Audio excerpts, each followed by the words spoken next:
natural environment in southern Mongolia.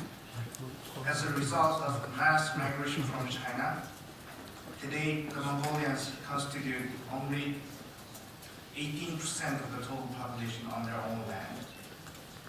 The natural grassland where the Mongolians maintain their nomadic way of life for thousands of years have been destroyed by Chinese farmers and miners. As early as mid-1940s, tens of thousands of Mongolians were brutally killed, and Mongolian land was effectively taken over by the Chinese settlers during the so-called land reform movement. In the 1950s, a massive political witch hunt was carried out against Mongolian elites in southern Mongolia in the name of anti-right movement. From the late 1960s to early 1970s, the Chinese authorities carried out a genocide in the southern Mongolia in the name of purging the members of anti-revolutionary treasonous group Inner Mongolian People's Revolutionary Party. Nearly 50,000 Mongolians were killed and 500,000 arrested, tortured, and imprisoned. In 1981, a large-scale Mongolian students' movement took place in southern Mongolia in protest of the Chinese authorities' plan for a massive Chinese migration to the region. 3 months later, the protest was cracked down and the Chinese migration continued.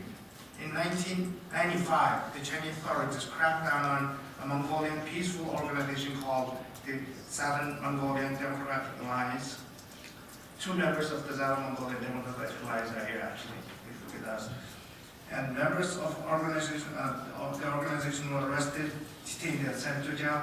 Mr. Hada, president of the organization, and Mr. Tikshi, vice president, were sentenced to 15 years and 10 years in jail, respectively, on charges of splitting the country and engaging in espionage.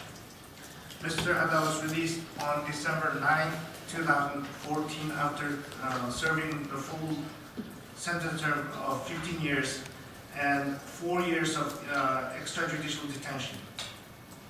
Currently, he is still under a form of house arrest in an apartment run by the Chinese Public Security Bureau. His freedom of communication at the moment are strictly restricted. His wife, Shina, and son, Wilson, are also deprived of their basic freedoms under similar circumstances. In 2001, to justify its systematic land grabbing and cover up the destruction of the natural environment, the Chinese government adopted the so-called ecological migration policy in southern Mongolia. This policy was officially instituted to forcefully relocate the entire Mongolian herding and semi-herding population from their ancestral land to the overwhelmingly Chinese populated agricultural and urban areas under the pretext of protecting the grassland ecosystem.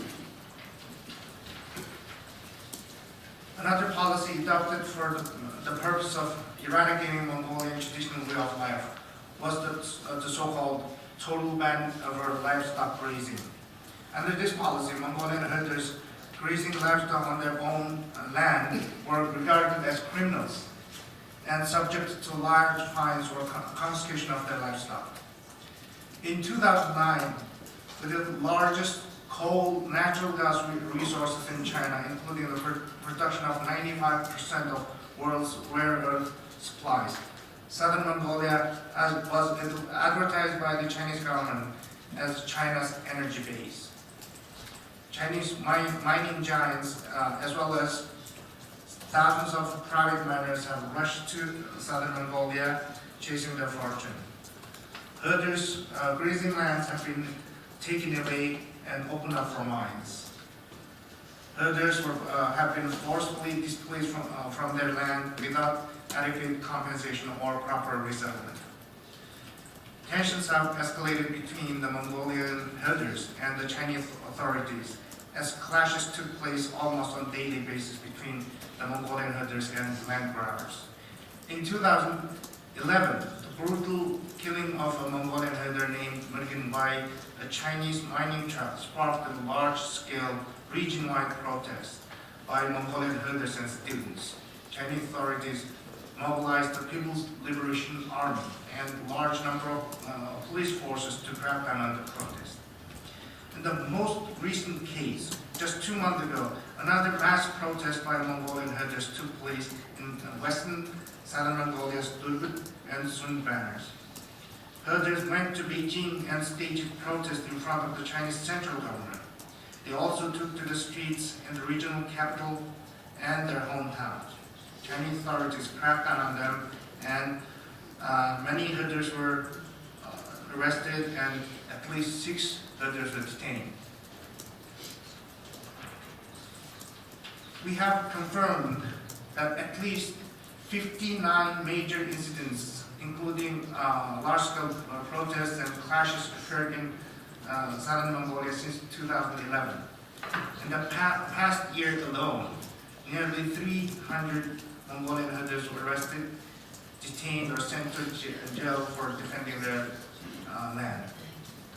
As we all know, China is a signatory to a number of international human rights conventions, including the United Nations Declaration on Rights of Indigenous People and International Covenant on Civil and Political Rights. China must abide by these human rights conventions to respect the basic human rights and fundamental freedoms of the Southern Mongolians. Thank you.